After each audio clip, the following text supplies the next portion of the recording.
네, 안녕하세요. 5월 13일 수요일 새벽 기도회 시작하겠습니다. 기도드리겠습니다. 은혜로우신 우리 아버지 하나님, 또 오늘도 우리에게 새날을 허락하시고 하루를 시작할 수 있도록 인도해 주신 것을 감사합니다. 오늘 하루도 우리에게 남은 생애의 첫날인 것처럼 살게 하시고 또 우리 생애의 마지막 날인 것처럼 최선을 다하여 살아가는 하루가 되게 하여 주옵소서. 이 시간도 우한폐렴 바이러스로 말미암아 고통당하는 우리 모든 환자와 그 가정 위에 주께서 은혜의 은혜를 내려주시사 속히 나음을 얻게 하여 주옵시고 아직도 창궐하고 있는 이 바이러스가 속히 떠나갈 수 있도록 주님이여 역사하여 주시옵소서. 이 시간도 주님 앞에 의탁하며 예수님의 이름으로 기도드리옵나이다. 아멘. 찬송가 212장입니다. 212장 겸손히 주를 섬길 때 부르겠습니다.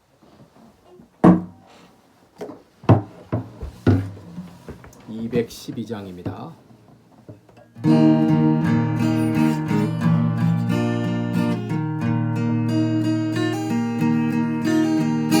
겸손히 주를 섬길 때 괴로운 일이 많으나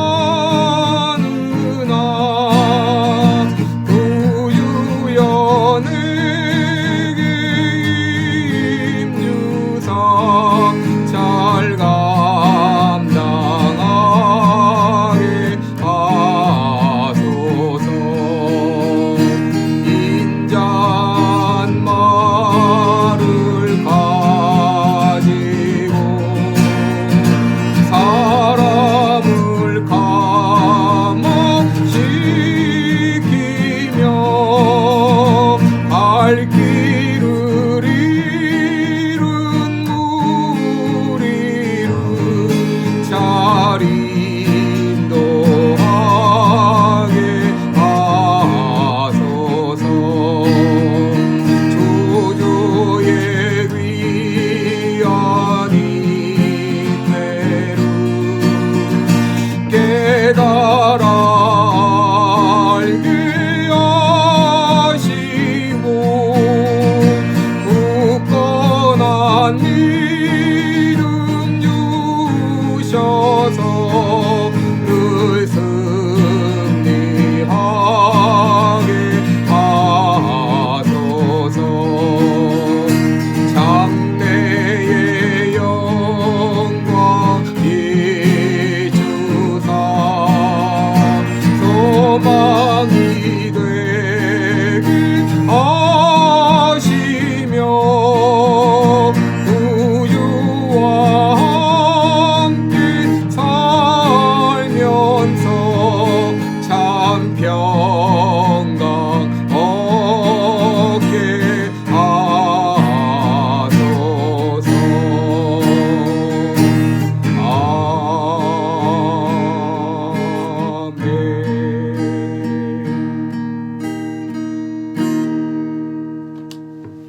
아멘. 네, 우리 오늘은 빌립보서 2장 1절로 4절까지 보겠습니다. 빌립보서 2장 1절로 4절까지입니다. 제가 봉독해 드립니다. 그러므로 그리스도 안에 무슨 권면이나 사랑의 무슨 위로나 성령의 무슨 교제나 긍휼이나 자비가 있거든 마음을 같이하여 같은 사랑을 가지고 뜻을 합하여 한 마음을 품어 아무 일에든지 다툼이나 허영으로 하지 말고 오직 겸손한 마음으로 각각 자기보다 남을 낮게 여기고 각각 자기 일을 돌아볼 뿐더러 또한 각각 다른 사람들의 일을 돌아보아 나의 기쁨을 충만케 하라. 아멘.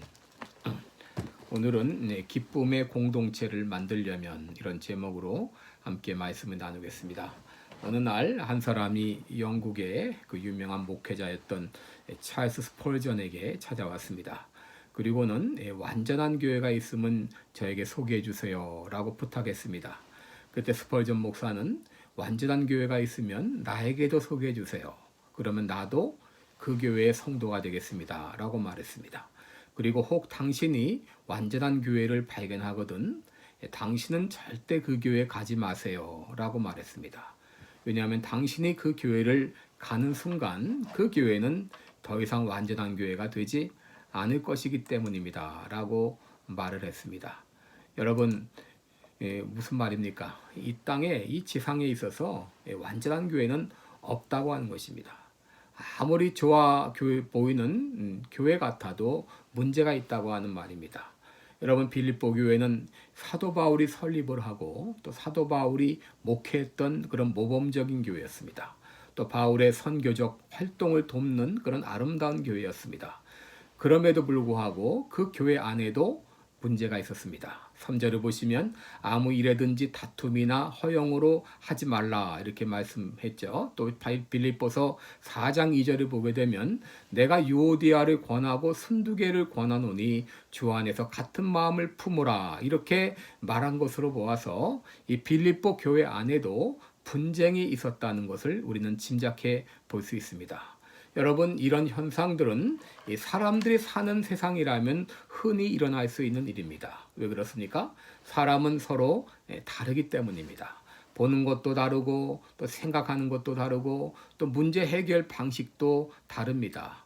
그러나 우리들은 이런 서로의 차이에도 불구하고 한 공동체, 기쁨의 공동체를 만들어 가야 됩니다. 왜 그렇습니까? 여러분, 다툼과 분쟁은 공동체 안에서 기쁨을 빼앗아 가기 때문입니다. 잠언 17장 1절에 보면 마른 떡 한 조각만 있고 화목하는 것이 육선, 고기가 가득하고 다투는 것보다 낫다고 했습니다. 문제는 우리가 어떻게 이런 이 기쁨의 공동체를 이루어 갈 수 있는가 하는 것입니다. 여러분, 먼저 우리들이 기억해야 될 것이 있습니다. 여러분, 우리가 한 교회를 이루었을 때 이 교회는 그리스도 안에서 언약을 통해서 한 몸이 되었음을 기억해야 한다고 하는 것입니다. 고린도전서 12장 13절에 한 성령으로 세례를 받아 한 몸이 되었다라고 말합니다. 에베소 4장 4절에도 몸이 하나이요 성령이 하나이니 라고 말했습니다.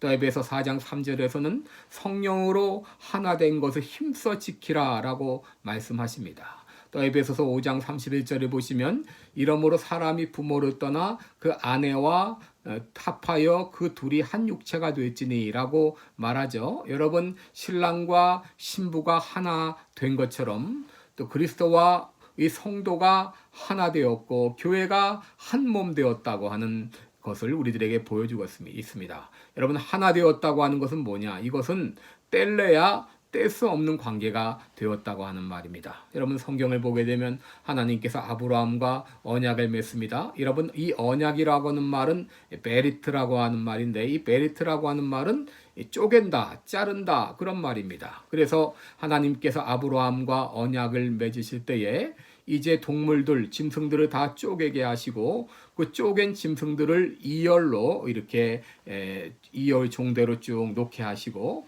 그리고 아브라함으로 그 사이를 쪼갠 고기 사이를 지나가게 하십니다. 또 하나님도 그쪽으로 지나가십니다. 여러분, 이렇게 동물을 쪼개서 둘로 나누어 놓는 것은 이것은 내가 생명을 걸고 이 약속을 지키겠다고 하는 의미입니다.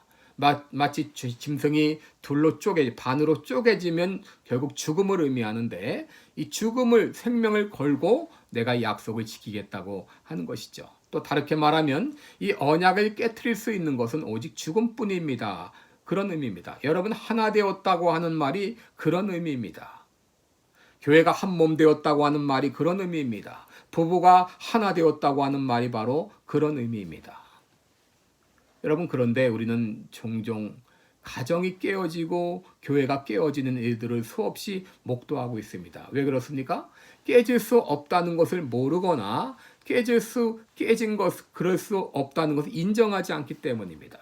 여러분, 만약 깨어졌다면 이것은 죽음을 의미합니다. 그러므로 우리는 깨어질 거를 생각하지 말고 어떻게 하면 하나 될까를 생각해야 됩니다. 그리고 이왕 하나 되었다면 어떻게 우리의 공동체를, 기쁨의 공동체를 만들까를 생각을 해야 됩니다.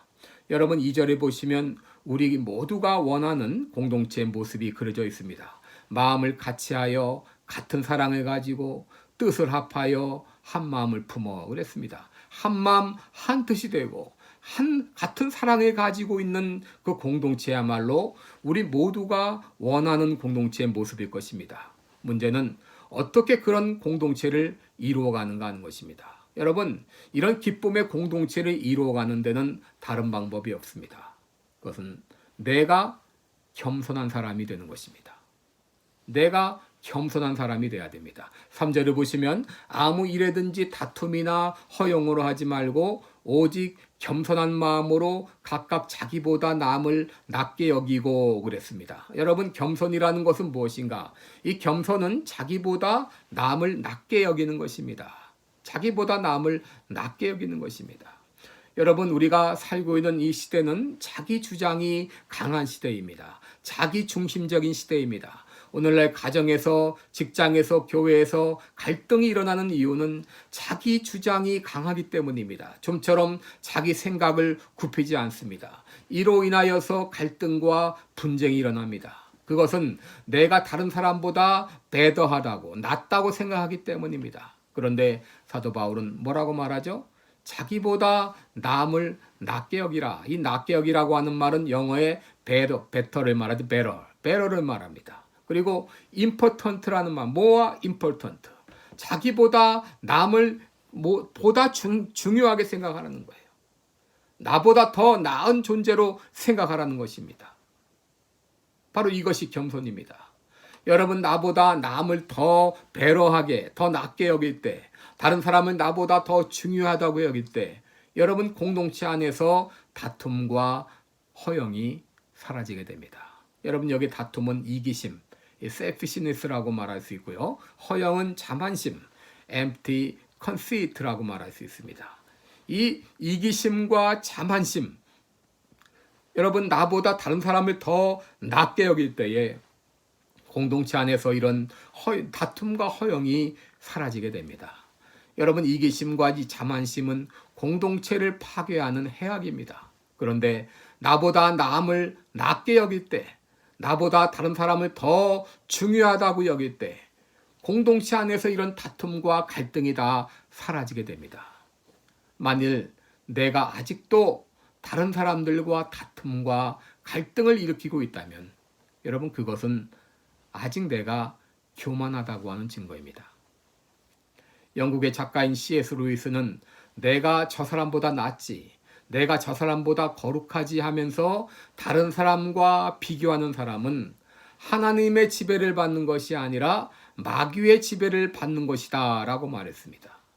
여러분, 내가 다른 사람보다 더 낫지, 내가 다른 사람보다 더 중요하지, 여러분, 이런 교만이 바로 공동체를 파괴합니다.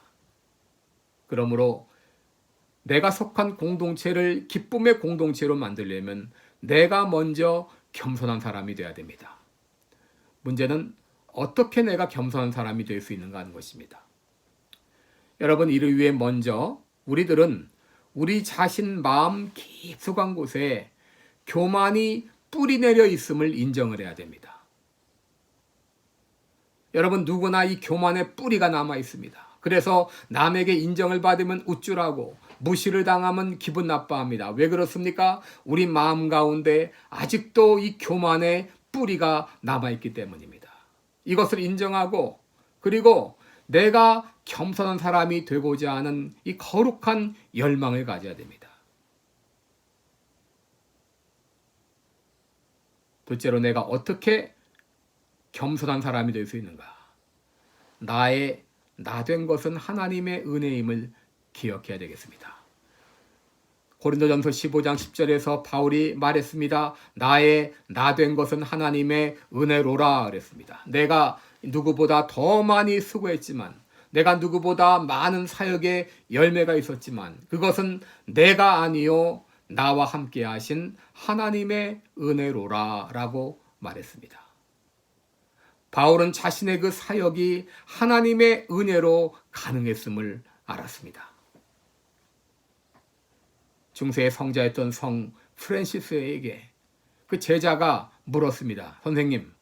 선생님은 기도할 때에 하나님의 영광이 드러납니다. 선생님의 삶에는 놀라운 기적이 나타납니다. 선생님에게는 성자 같은 인격이 느껴집니다. 그 비밀이 무엇입니까? 라고 물었어요. 그때 프란시스는 조금의 망설임도 없이 말했습니다. 그것은 간단해. 하나님께서 이 지구를 내려다보시고 사람을 찾고 계셨어. 누가 가장 추한 사람인지, 누가 가장 더러운 사람인지, 고통 가운데 고민하는 사람이 누구인지, 가장 병든 사람이 누구인지. 그런데 하나님께서 나를 보시고 난 후 내가 저 사람을 붙들어 한 사람의 생애를 어떻게 변화시킬 수 있는지를 보여줘야겠어. 그렇게 생각하시고 나를 선택하신 거야. 나는 하나님의 그 눈길이 나에게 머물렀을 뿐이야 라고 말했다고 합니다. 여러분, 미얀마에서 선교하다가 순교한 아도니람 저드슨이라는 선교사가 있습니다. 이 아도니람 저드슨의 선교사의 아들이 이런 말을 했어요. 그 아버지의 희생에 대해서 이렇게 평가했습니다. 만일 희생이 없이 성공을 거두었다면 이는 아버지 앞서 희생을 한 사람이 있었다는 것을 의미하며, 만일 성공 없이 희생만 했다면 누군가 성공할 수 있는 발판을 닦아놓은 것이다 라고 말했습니다. 여러분, 우리가 내가 이 사역을 잘했다고, 내가 많은 열매가 있다고 이것을 놓고 자랑할 사람은 아무도 없다는 거예요. 내가 오늘날 많은 사역의 열매를 거두고 있다면 내 앞서 누군가 희생한 사람이 있었기 때문이에요. 여러분, 지금 내가 어떤 열매를 먹고 있다면 그것은 희생의 열매를 먹고 있는 거예요. 내가 잘나서가 아닙니다. 여러분, 우리들은 예수 그리스도의 희생으로 말미암은 열매를 먹고 있는 것입니다. 또 우리 앞서간 선배들의 그 희생의 열매를 먹고 있는 것입니다. 여러분, 나의 나된 것이, 그것이 하나님의 은혜인 것을 알 때 우리들은 교만할 이유도 없고 또 겸손하지 못할 이유도 없는 것입니다. 그렇다면 모든 사람은 나보다 낫고 모든 사람은 나보다 더 중요하다고 그렇게 여길 수 있는 것이죠. 여러분, 내가 이렇게 겸손한 사람이 될 때 그 나를 통해서 기쁨의 공동체가 이루어지는 것입니다. 내 안에 있는 그 교만의 뿌리가 있는 것을 인정하고 겸손하고자 하는 거룩한 열망을 가지고 진정 다른 사람이 나보다 더 나은 사람입니다. 다른 사람이 나보다 더 중요한 사람입니다. 이런 참된 겸손을 소유하는 우리가 되기를 주님의 이름으로 축원합니다. 기도드리겠습니다. 은혜로우신 우리 하나님 아버지, 참으로 감사합니다. 하나님 아버지, 우리에게 예수 믿게 하시고 교회라고 하는 이 귀한 영적인 공동체를 허락해 주신 것을 감사합니다. 아버지, 이 교회는 그리스도 예수 안에서 한 성령 안에서 한 몸이 되었음을 우리가 깨닫게 도와주시고 이 귀한 공동체를 기쁨의 공동체로 만들기 위해서 내가 겸손하기를 원합니다. 다른 사람을 나보다 더 낮게 여기고 다른 사람을 나보다 더 중요하게 여기는 이 겸손을 통하여 내가 속한 공동체를 진정 기쁨의 공동체로 만들어갈 수 있도록 인도하여 주시옵소서. 감사드리며 예수님의 이름으로 기도드리옵나이다. 아멘. 네, 이제 각자 기도의 시간을 가지시기 바랍니다.